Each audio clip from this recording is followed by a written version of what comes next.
Due to the graphic nature of this program, viewer discretion is advised.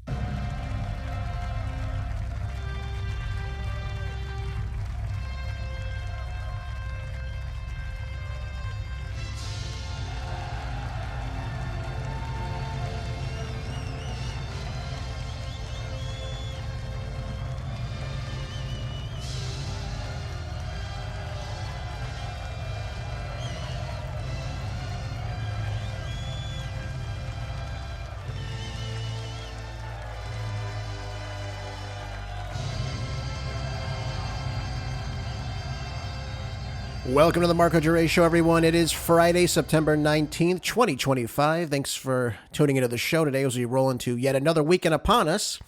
Here to get all the relevant groundbreaking news, both here in the United States and around the world. The only show where the facts are facts and hard truths thrive.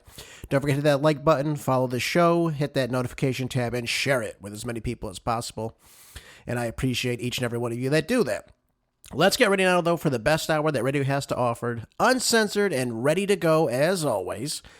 You know, I want to start off by speaking about something fairly positive, I would have to say. I think many of you will agree with this. This is in Fox News just today. It says that the House of Representatives is now adopting a resolution to honor the life and legacy of late conservative activist Charlie Kirk, just over a week after he was shot and killed during a college campus speaking event in Utah. You know, I'm still not over this. I got to be honest with you. I think about I get up every day and I think about this, that this actually happened. And like many of you, I'm sure it's not registering completely because you're so shocked by the violence that we see in this nation. Now, this measure got a bipartisan support of 310 to 58 votes, with Democrats and Republicans having quickly risen to condemn political violence in the wake of Kirk's assassination. The vote divided Democrats, however, with 95 lawmakers voting to adopt the resolution, while 58 voted against it, and 22 not voting at all. So even on an issue like this, where someone has been killed in cold blood on a college campus in America, the members of Congress can't even find themselves to condemn this type of violence. It's a very simple thing to do. You don't have to agree with everything Charlie Kirk said. You have to agree with anything he said. But the idea that you would allow this type of violence to be something that is so pervasive in our society today, and you can't even call it out, is just something in and of itself. I don't understand it. I'll never understand it. We can disagree on things. We don't have to hate each other. And yet here we go again. Same thing. We have people like Ill in the Head Omar saying that you're trying to rewrite history about who he was, using expletives to describe Charlie Kirk. He just got killed almost a week ago. And she's in a church talking about how you're trying to rewrite history about him. No, the only people that are trying to rewrite history about him are people like you and other fellow scumbags, I must say. So this is a positive thing that came out today. I'm very happy to see this, that they're honoring Charlie in Congress. And by the way, it passed, I believe, unanimously in the Senate, by the way. So I'm happy to see that people were condemning this. And we need to move forward from this in a positive way. Honoring the life and legacy of Charlie is something important that will be taking place this weekend in Arizona. And the same thing will be happening with many prominent people attending. And, this is something that is obviously very positive that we're doing all this for Charlie and for what he stood for. He stood for free speech. Nobody came on and said Charlie was always correct. That's irrelevant. It's irrelevant to say that a pundit is correct 100% of the time, or you have to agree with somebody 100% of the time. He was a man who stood up for what he believed in. He went to college campuses to engage, to speak with students. He never forced anyone to come listen to him. People gravitated to him because they realized that he wasn't full of BS. And he was making great headway with what he did with TPUSA. So I'm very pleased that this is happening. And again, we'll see what's happening on Sunday. I'm sure we'll be live over many streaming and broadcasting channels. So we'll discuss more of what is being said on Monday's show. But it's good to see this. It's good to see that at least Some Democrats are coming together to condemn this violence. And this is something that we need to do moving forward. So we will keep an eye on that, as always. Paul Craig Roberts had a great article the other day. I didn't get a chance to go over it, just because we were talking about other issues. But he's got an article entitled The American Dilemma. And I thought this was very fitting for where we are, again, in this political divide that we see ourselves in.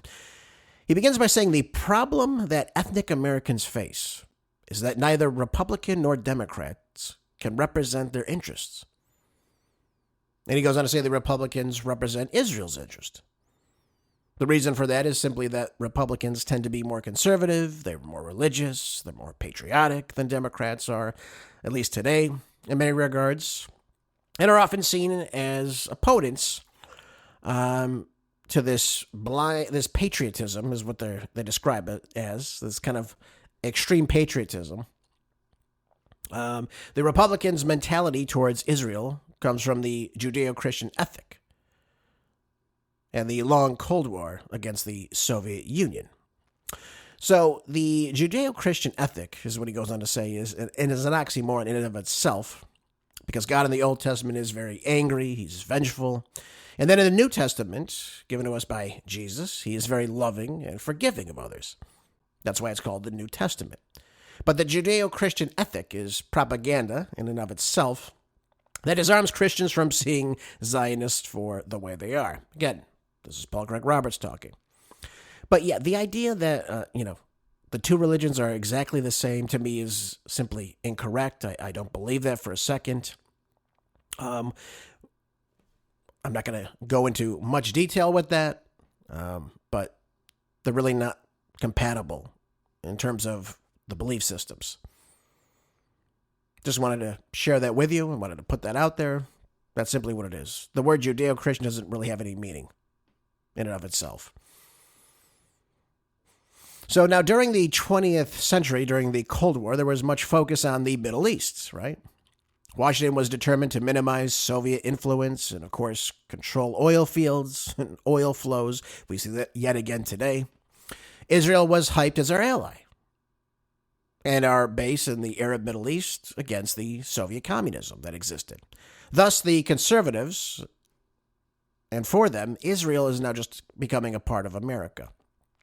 Now, I want to start up and mention something about this. One thing about having an ally. If you are an ally of another country, you should be getting something beneficial from the country, and it should be something that takes place that is mutual. So, for example, we give at least $4 billion in military aid to Israel every single year. Do we get any type of aid in return from Israel ever? Or for that fact, for any of our allies, or so-called allies? Well, the answer to that is absolutely not. No. Okay. So that we should have some type of military alliance with these countries, right? That we're so greatly involved in. Has Israel or any of those other countries lately stood with us in any of these wars we find ourselves in the Middle East? The answer to that is no. So when we think about an ally, it should be a quid pro quo type relationship. If you're giving more than the other person is giving, that's not an ally. That's a benefactor, which is exactly what we are to the state of Israel. Now, there's two consequences that conservative Americans are blind to this Zionist Israel's genocide of the Palestinians and the fake war on terror, which in actual fact was Israel's use of American lives against the money against Israel's opponents, again in the Middle East. Then you have Washington has spent the first quarter of the 21st century essentially clearing way for these other nations that oppose Greater Israel. Now, for those of you that don't know what Greater Israel is, it's this idea that the borders of the state of Israel now will expand into all the way from the Nile, essentially all the way to the Euphrates in Iraq. And that land in between that they deem as theirs will become part of what is known as Greater Israel.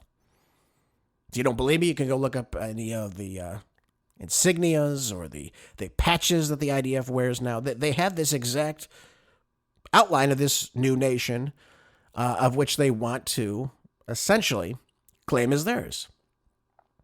Now, not too long ago, I went over, and I'm trying to get the clip for you right now. But for those of you that don't believe me that this is a thing, it is a thing. It is a thing. And it is something that we all need to be completely aware of. And I'm going to play you a clip right now. This took place just shortly after 9/11. I believe, I forget when the actual presentation was. I think it's 2006 or possibly 2007. 2007 it is. Okay. This is General Wesley Clark, and he describes how the foreign policy of the Middle East changed very greatly following 9/11. And I want you to hear exactly what he has to say, because it's important that all of us hear this and understand what the truth of the matter is here. Here we go. About 10 days after 9/11, I went through the Pentagon and I saw Secretary Rumsfeld and Deputy Secretary Wolfowitz. I went downstairs just to say hello to some of the people on the Joint Staff who had used to work for me. And one of the generals called me in. He said, "Sir, you got to come in. You got to come in and talk to me a second." I said, "Well, you're too busy." He said, "No." He says, "We've made the decision. We're going to war with Iraq." This was on or about the 20th of September. I said, "We're going to war with Iraq. Why?" He said, "I don't know." He said, "I guess they don't know what else to do." So I said, "Well, did they find some information connecting Saddam to Al-Qaeda?" He said, No. He says, "There's nothing new that way. They've just made the decision to go to war with Iraq." So let's stop and think. Why do we get this idea? How do we get this idea that we need to go in and invade Iraq and then, of course, remove Saddam from power? Benjamin Netanyahu in 2002 spoke to Congress speaking of the never found uranium that they had, right? That was the big thing. And again, if Saddam's using it, Iran's going to use it. It'll be this domino effect in the Middle East. If we don't go in, it'll just continue on, and it'll just be this whole big thing. So we went into Iraq. We never found any weapons of mass destruction. We never found any yellow cake uranium. But we did kill about 1 million civilians and completely devastate the entire country. That was the end result of this. Of course, Saddam was taken out of power, which is the goal of all this. Netanyahu sat in Congress and said this, that there was no doubt that they had weapons of mass destruction and they would simply use it on their foes. He said that to Congress. Let's continue listening, though. He said, "I guess it's like we don't know what to do about terrorists, but we got a good military and we can take down governments." And he said, "I guess if the only tool you have is a hammer, every problem has to look like a nail." So I came back to see him a few weeks later, and by that time we were bombing in Afghanistan. I said, "Are we still going to war with Iraq?" And he said, "Oh, it's worse than that." He said, he reached over on his desk, he picked up a piece of paper, and he said, I just got this down from upstairs, meaning the Secretary of Defense's office today, and he said, "This is a memo that describes how..." So he was referring to Rumsfeld there, by the way, just so we're all clear on that. "We're going to take out 7 countries in 5 years, starting with Iraq and then Syria, Lebanon, Libya, Somalia, Sudan, and finishing off Iran." So let's look at this now. Let's look at the countries he just listed that. He said they're going to start with Iraq, and then Syria, Lebanon, Libya, Somalia, Sudan, and then finishing off with Iran. Let's take a look at those countries now. Iraq is destroyed. We've taken them out. Syria, we know what's happening there with, what's his name? Al-Sharaa right now. It's just completely overrun. It's being run by rebels. Lebanon, completely destroyed. Libya, we know what happened to Gaddafi. Just go ask Hillary Clinton or Barack Obama about that one. Yeah, go to old Barry. Go ask him about it. Somalia, we know what that is, run by warlords. Sudan, completely destroyed. Who is the last country here on this list of 7 countries? It's Iran. Who do we literally just bomb a few months ago? We bombed Iran. We allowed Israel to go in and begin this bombing campaign in order to kill the Ayatollah. Didn't work. We had to back things off. Don't think that Israel's not going to try to invade Iran again. It's going to happen. Might not happen right away, but it's going to happen again. And if it wasn't for the Iranian defense that took place, and then later, again, the offensive, in which case, again, we had a third of Tel Aviv destroyed. We had the Haifa refinery destroyed, causing brownouts, blackouts in the country. We had 2 of the 3 of their major ports destroyed and inoperable. The Ben Gurion International Airport destroyed. You had people that couldn't leave because there's no way to get out. You had people fleeing on yachts to go out into, anywhere else they could. This whole plan of Netanyahu's of taking out these 7 countries that oppose them is simply what it is. And by the way, Gaza is just one of those other little spots as well. Go look at it. It's from September 22nd, 2023. Netanyahu is speaking to the UN General Council of some sort. And he says all this. He literally shows you the map. And that map is, again, on the patches of these IDF soldiers. So it's not something I'm just making up out of nowhere. This is actually happening right now, in real time, right in front of our eyes. What's happening in Lebanon? What's happening in Syria right now? What's going to be happening in Jordan? Jordan's a part of that as well. In Qatar, in Kuwait, in part of Saudi Arabia. All this is part of it. Unless, of course, people start to wake up to what's happening. I think people are starting to wake up to this. We don't want to see these forever wars. We don't want to see the slaughter of innocent Palestinians inside Gaza or the West Bank, for that matter. We don't want to see Christians, Syrians, or Jews, for that matter, slaughtered. Which is what's happening right now. Yep, all that's happening right in front of your eyes. We don't want a tax on the population and bombing of Lebanon. And you say, well, they're going after Hezbollah. Really?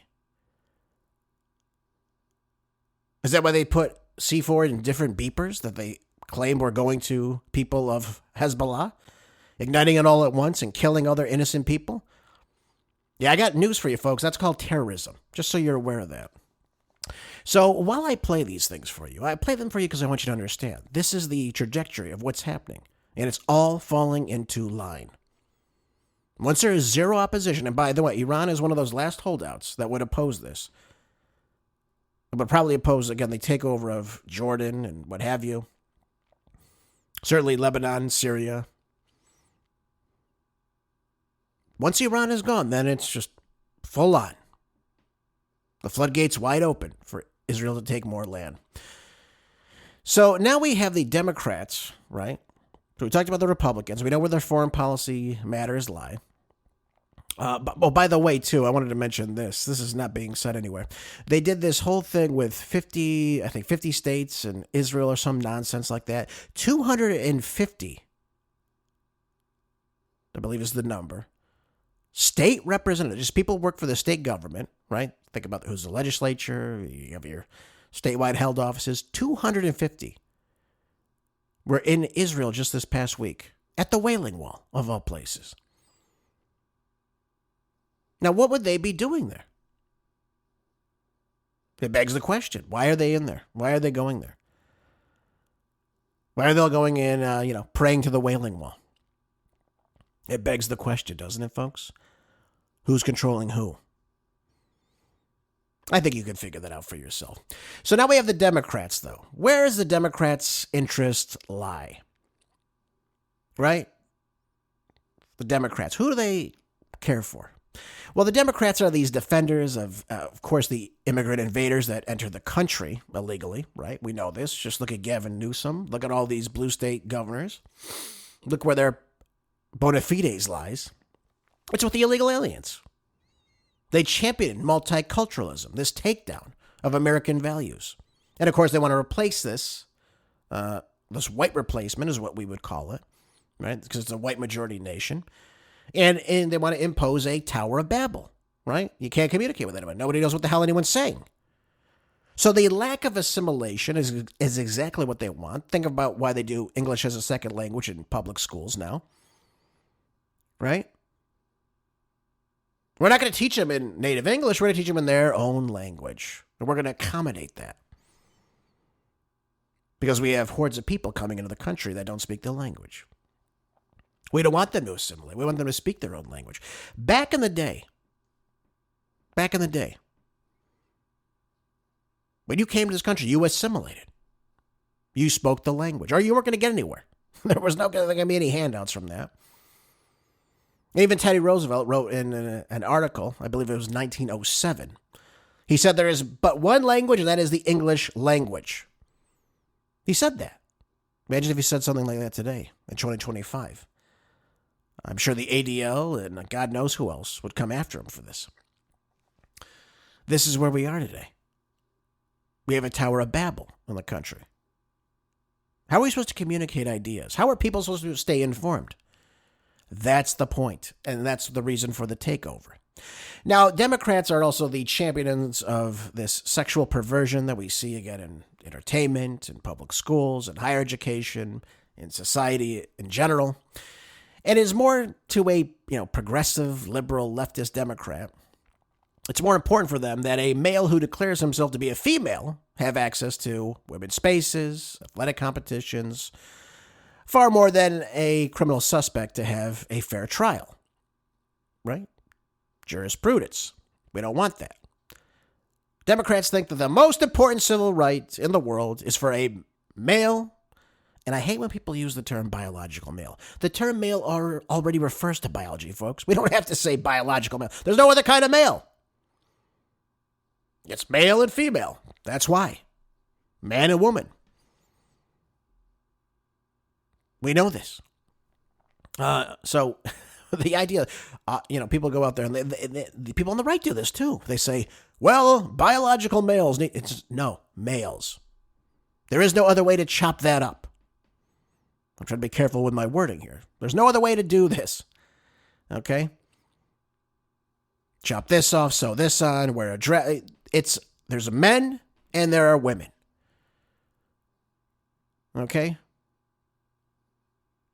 So he goes on to say that he thinks Democrats find it important that if an important civil right, but of course, which it is not, it's actually a violation of civil rights, in the world is for males who declare themselves as transgendered, which again is a made-up term, it's not biological in any sense, into females to take place of women's and competition, in their space and dressing rooms and restrooms, changing rooms, and women are supposed to be okay with this. They're supposed to be just fine with it. And of course, if they say anything about it, well, they're going to get condemned for that, first of all. They might even get removed from competition if they don't honor the, transgender ideology, which again is based in zero science, by the way. Zero science with that. Now, the Democrats have no concern for these rights of displaced real women, of course, to compete in sports. They don't care about them. They don't care about things like Title IX, which Nixon gave us in 1972, right, for equal competition and access to sports. So, similarly, the Democrats are now concerned with the sexual rights of minor-directed persons, a.k.a. pedophiles, not with the sexual abuse of children. Look to Scott Wiener for anything related to that. Anything this creep writes in California, by the way. He comes from San Francisco. He's a lunatic, psychopath creep, is this guy. And I'm using my words nicely here, by the way. That's exactly what he is. Any bill he puts forth is pro-LGBTQ, XYZ, WTUV, plus, minus, negative, whatever the hell the group is. And again, what people want to do in their own life as adults, I could give less than a damn. I don't care. You keep that to yourself. But the idea you're going to force this upon people and protect pedophiles and remove parental rights, this is exactly what he does, is something completely different. It's nefarious, it's evil, it's ungodly, it has no morality or scruples to it. And we should all be opposed to this nonsense. Somehow the people in California haven't quite figured this out yet. Now, have you noticed how vehement the Democrat progressive liberal party on the left is in defending the rights of these sexual perverts. You are not even allowed to use such terms as sexual perverts. Maybe the FCC is going to come and take this show down today. Who knows? Because these sexual perversions have been normalized by the Democrat liberal left in this country. That's what they want. And they know that the sooner they do it to children. Again, we all know children are innocent when they're younger. That doesn't mean kids can't do things wrong, of course. But children in and of itself are innocent. They're the most innocent. And again, that's why God was so diametrically opposed to doing anything that harms children. He says this in the Bible. Now, it is entirely possible that the Democrats will criminalize heterosexual behavior, of course. We've seen this because it produces more aversive racism, thus perpetuating white racism, right? So the idea of the family, the idea of Christian values, all these things, that's perpetuating white racism in the country and is a threat to minorities. This is what's being said again. You hear the term all the time, acting white. What the hell does that mean, acting white? Again, I don't know what that means. What does that mean? What does acting black mean? No, we can stereotype, can't we?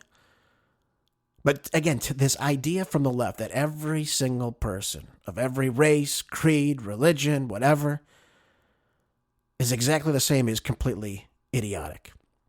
And they want that, though. They like that. They don't mind that at all. So now the consequence of these two parties, indoctrinated biases that they simply use, both sides, by the way, make it impossible for either to represent the values and the interests of the ethnic base of America. That is the American citizen. By supporting whatever crime Israel commits, right? We haven't seen anyone on the right really oppose this, except for maybe Tom Massie and Marjorie Taylor Greene in the House. Republicans maintain their pro-Israel base at the expense of the moral values of their base. That's what it comes down to. They ignore it. When you have somebody in Congress like Randi, who's a Jew, when the bombing begins in Iran, says, bombs away, like it's a damn joke,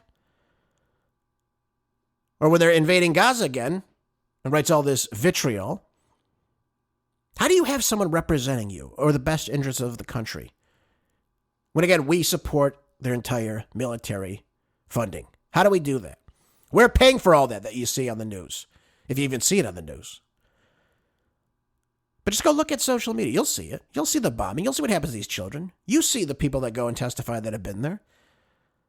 They say what they've seen. It's horrific. It's absolutely horrific. Now, even red states such as Texas, such as Florida, will not give you a state contract or job if you criticize or boycott Israel. How the hell is this possible? How does a state government think they have the right to tell you whom you can purchase from or buy from?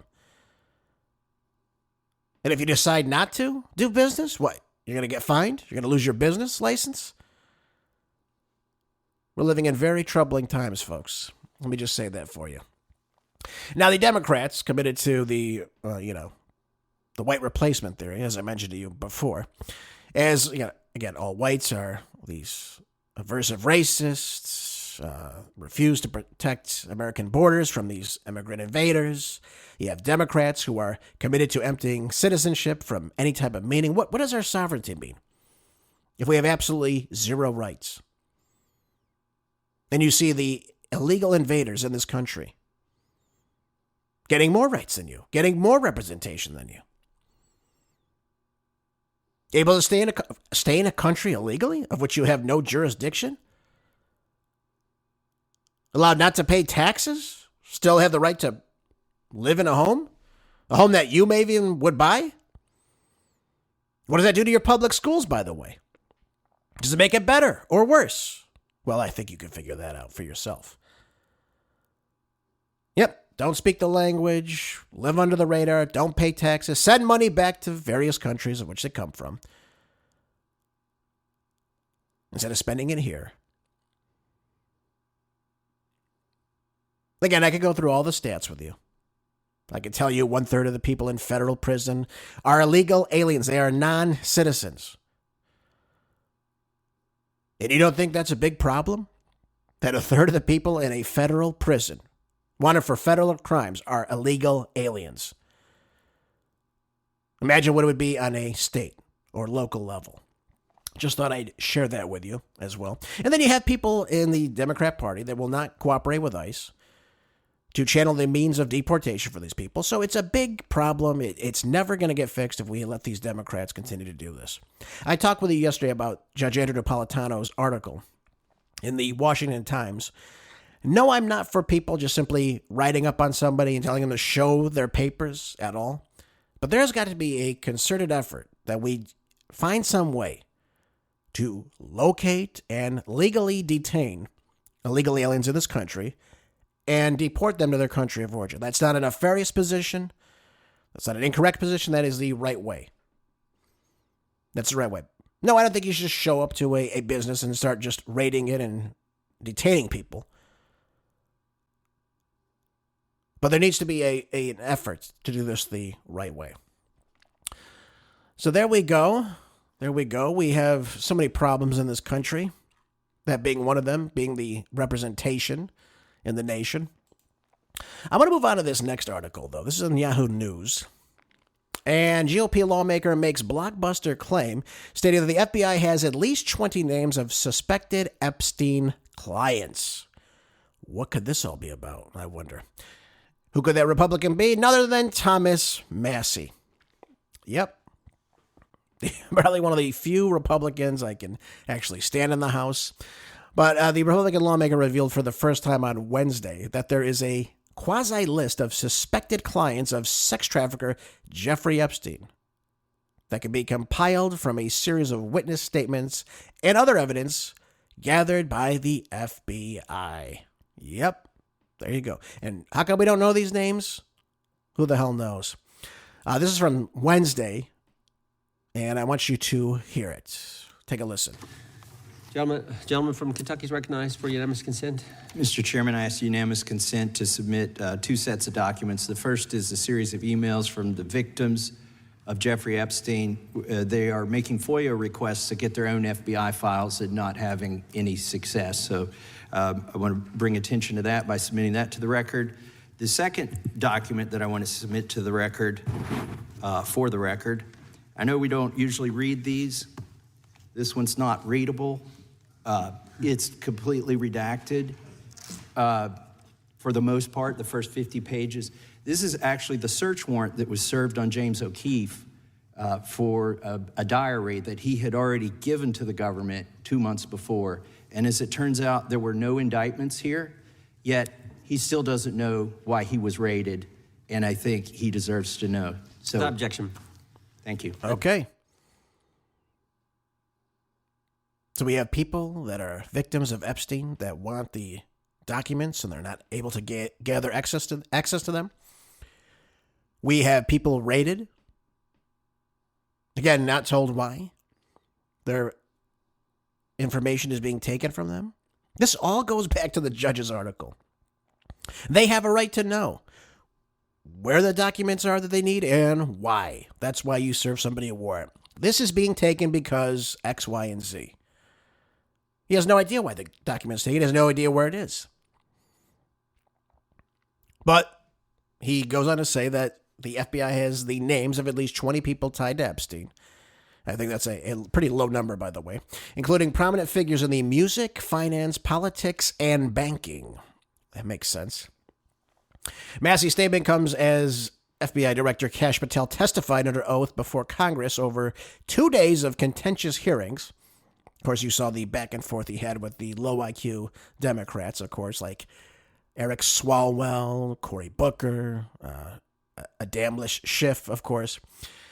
And we saw that. We didn't see the important stuff being discussed about all this.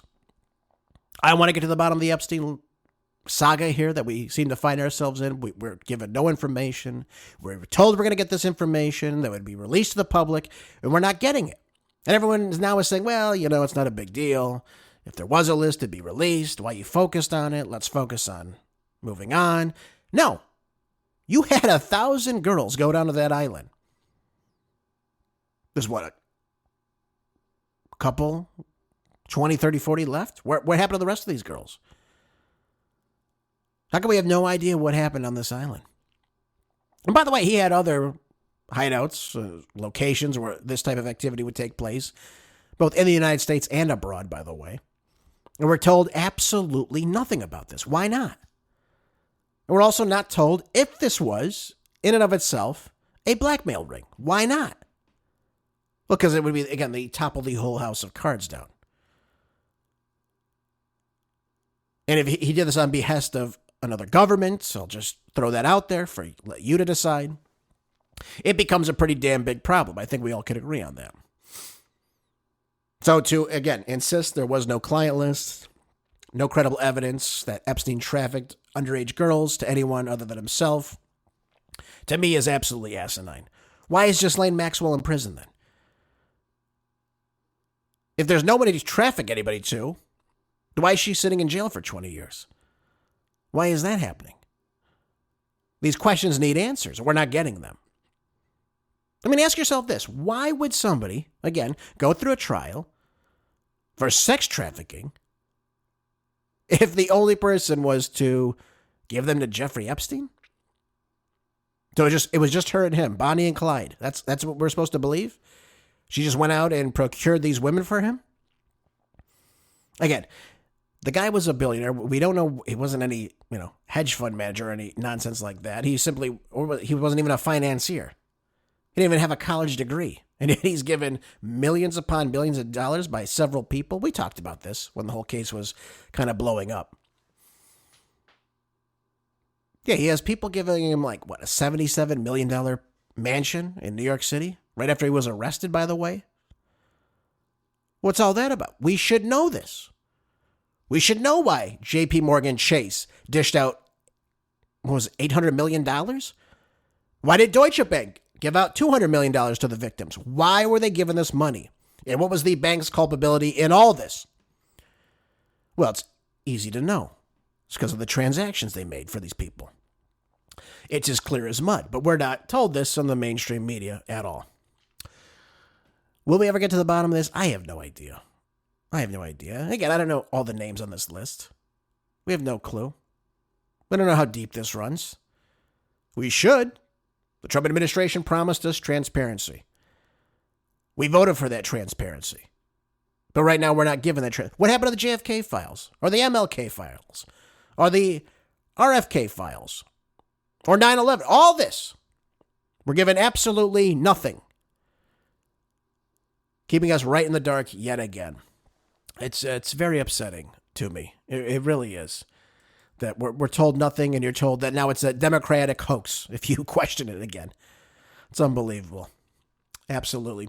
Days after the Charlie Kirk assassination, this makes me very angry as well. You have the head of the ATF, or AFT, excuse me, American Federation for Teachers. That's another organization I can't stand. But the AFT, Randi Weingarten, calls conservatives fascists and then compares them to Nazis. This is the head of one of the largest unions in the country. And she's out now calling... We wonder where this rhetoric comes from. They're calling conservatives fascists, authoritarians, making comparisons to Nazis right after this young man was killed. I say young man, he's only a little bit younger than I am. But, I'm a young guy too, so can't complain about that. But this just happened a little over a week ago. And she comes out and makes these asinine, hateful claims comparing every single conservative. She doesn't say some conservatives. She says conservative. So if you call yourself a conservative or someone refers to you as a conservative, you say, I'm a conservative. This is exactly who she's talking to. She's labeling half the country as a fascist, an authoritarian, as a Nazi. And we all know, again, I'm not going to play you the montage of Democrats talking about fighting people they disagree with. We already know that exists. You can go find it yourself. But this is the president of the American Federation of Teachers. Read an excerpt of her new book, Why Fascists Fear Teachers. Public education and the future of democracy. You know what? This is so moronic in and of itself.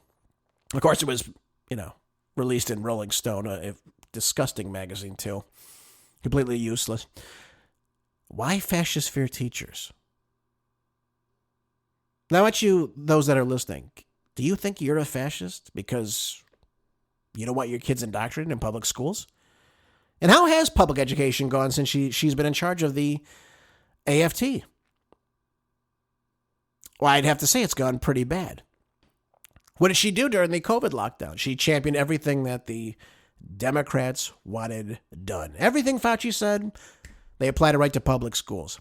So this article airs often trotting out claims of painting the concerned parents and conservatives as fascist. So if you went to a school board meeting and said, why is my kid learning about sexual perversion? Why is my kid learning about critical race theory? Why is my kid being told they're useless if they're a certain race? If you had any of these types of concerns, or books in the library now that are pornographic, or that communism is great, or all this nonsense. And again, this was shown to parents on Zoom. They witnessed this, and they were outraged. They went out and spoke out against this in their parent-teacher conferences or PTA meetings, and they went and voiced their concern for this. According to Randi Weingarten, these are fascists. And she doesn't like it because they're cracking down on the DEI, the gender ideology, indoctrination, the communist indoctrination, the sexual indoctrination, of course, the pornography in public schools, of which she is in charge of. So here are a few lines from her book per Rolling Stone. Again, I doubt anyone will read this, so I will read this to you. Democracy is people power. I'm going to stop right there. No, it's not. Democracy is mob rule. Our founders hated the idea of democracy. That's why we live in a constitutional representative republic. You have representatives that you elect through voting to represent you in Congress. So it's not people power, although there is power from mob rule. I will not argue with that. But we all have our rights. And one of our rights is we don't have to pay taxes, so your kid is learning about critical race theory or sexual perversion or viewing pornography when they're in elementary school. I think we all can agree on that. She goes on saying, but fascists want one leader or a small group of elites, right, to have all the power. And that's what's happening in the United States right now, with billionaire Trump having enabled his shadow government partner, Elon Musk. Elon Musk, ran Doge for a month, and that was it? Yeah, right after he questioned the gold at Fort Knox, he was gone pretty quickly, folks. Don't you think? Yeah, I think so. The wealthiest person in the world to act as his co-president. Have you seen anything pushed by Elon Musk? Or said by Elon Musk that he has told Donald Trump to advocate for? Can anyone think of anything? Because it seems like Musk wanted, again, Fort Knox to be audited. Did that happen? Of course it didn't happen. Why would it happen? But of course he was gone with the blink of an eye. Yeah, no, not happening.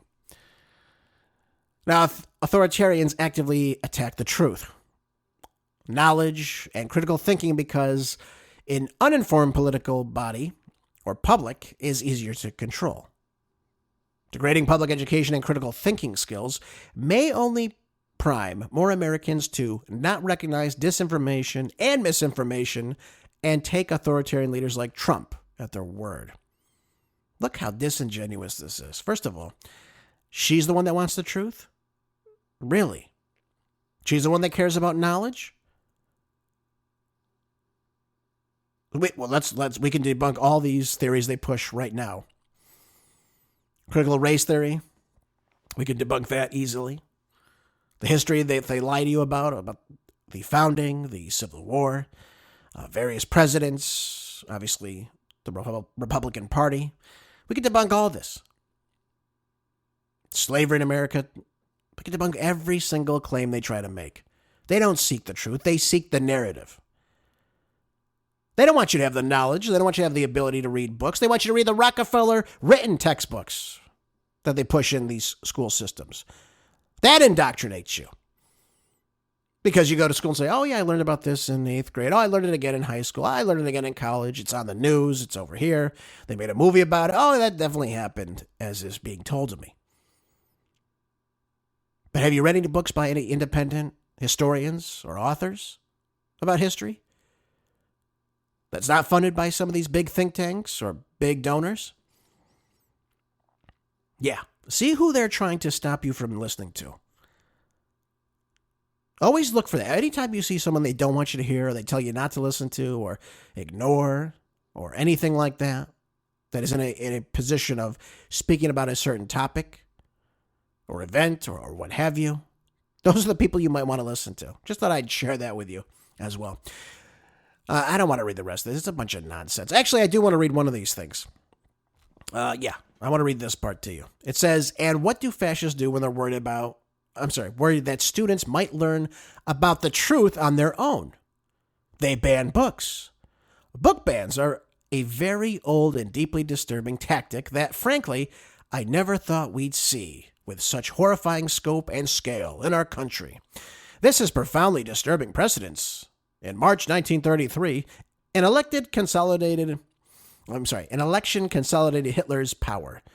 2 months later, Nazis ransacked the Institute of Sexual Science, a pioneering medical center that studied gender and sexuality.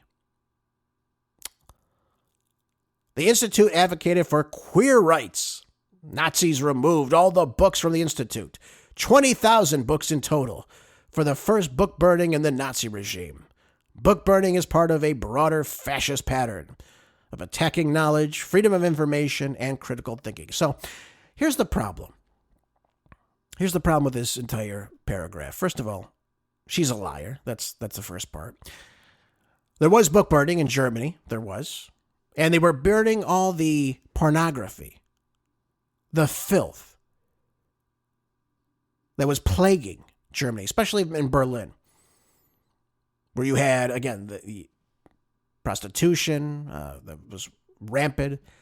The idea of transgenderism, the pushing of things like homosexuality, bestiality. I don't want to get into the details of everything that was a part of this Institute for Sexual Science, which was run by a person named Magnus Hirschfeld. And they had enough of it. They said, we're not teaching this sexual immorality. We've had enough of these books being pushed out. They were burning pornography, folks. They were burning this literature that pushed this, again, sexual perversion. And by the way, the Germans during World War II never referred to themselves as Nazis. I just want to share that with you, too. I'm so sick. Every time I see this, Nazis. They never even called themselves Nazis. Hitler never said, my fellow Nazis, and or Goebbels never said, none of them said that. They never referred to themselves as Nazis. That name was given to them by a Jewish journalist at the time. So there was no Nazi party. There was the German, German Socialist Workers' Party, or whatever the hell you called it. That's who they were. Or the German National Socialist the National Socialist German Workers' Party. That's what it was called. Got to brush up on my World War II a little bit here, I see. That's what it was called. They never referred to themselves as Nazis. In fact, I'll implore each and every one of you, go try to find that. Go try to find Hitler saying the word Nazi, or anyone at that time. You'll never find it. You'll never find it. That was a word to criticize them. Yeah. So we have people throwing out this pornography that was plaguing the German society. And you want to go look up the Weimar? Go do it. Go do it. You'll see exactly what I'm talking about. That was happening. The theaters filled with it in Germany. I mean, it was just anything goes. And I'm going to try to be as PG as I can. Anything went at that time. And the Germans had enough of it. They said, we're not going to continue doing this. We don't want people to sell themselves like this in the streets. We've had enough of this crap. And they burned pornography. Now, in public schools, they're taught they just burned all the books they opposed. That wasn't the case. Just wanted to bring that up and share that with you, that Randi Weingarten is a liar. And by the way, she has a good past of hating on Christianity, too. Did you know that? Yeah. Yeah, she doesn't like Christianity. She opposes school choice and charter schools, right? If you want to send your child to a different school, maybe that school offers something different, or your child wants to go there, she is not for that.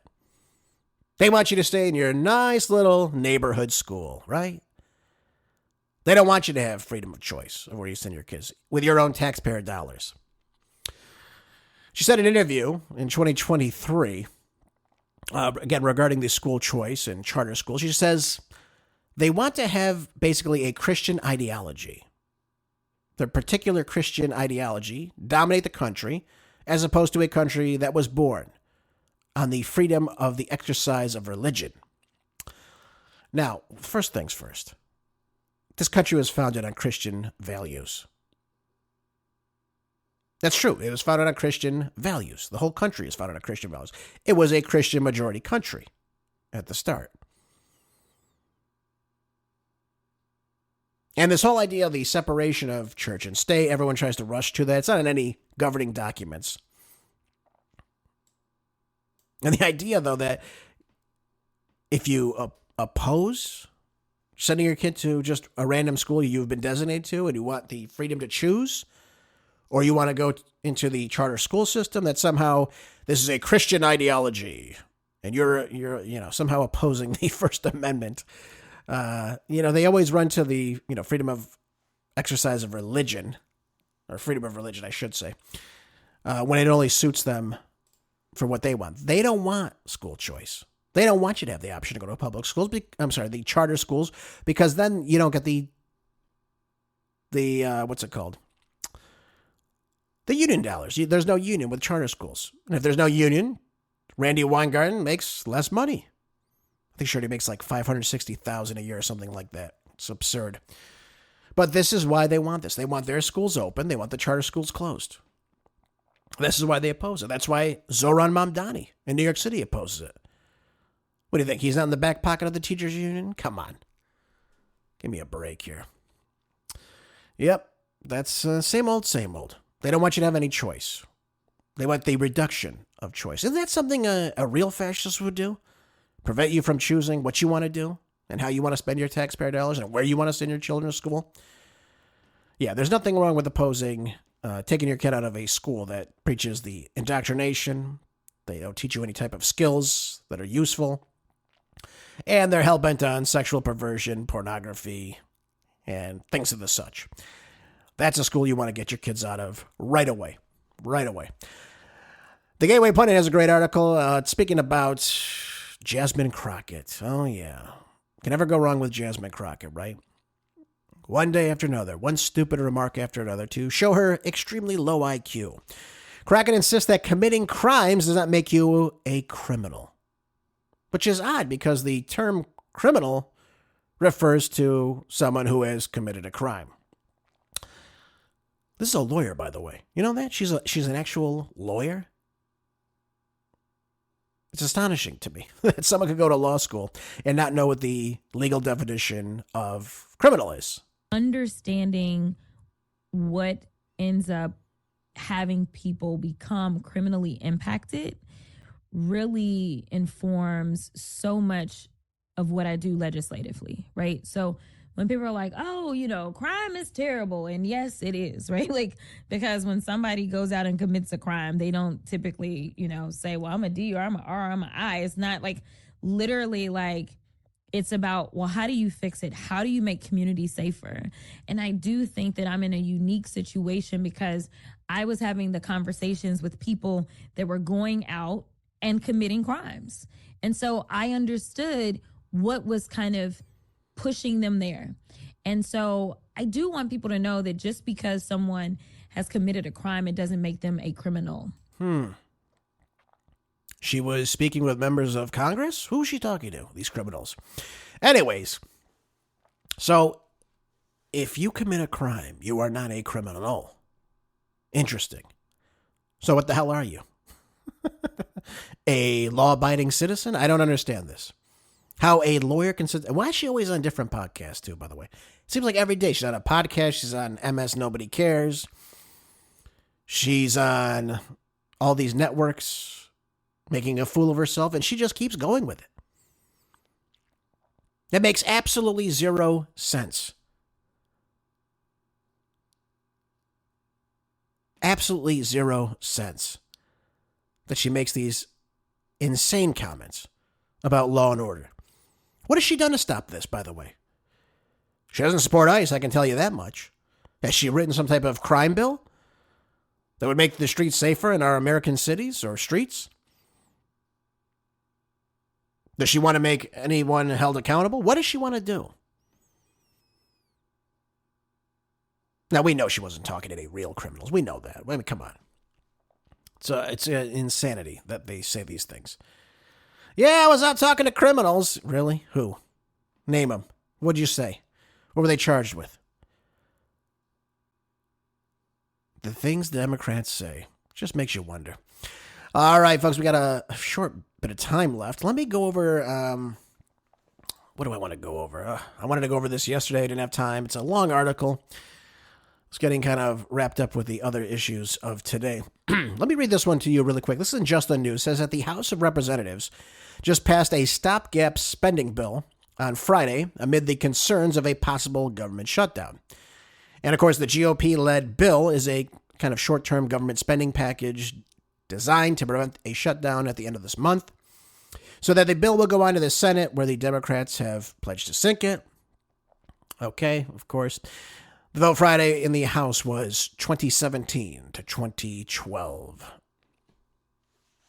So it looks like we're in the midst of another great spending bill where we'll raise the debt ceiling yet again, and we'll spend more money that we don't have. That seems to be what it is.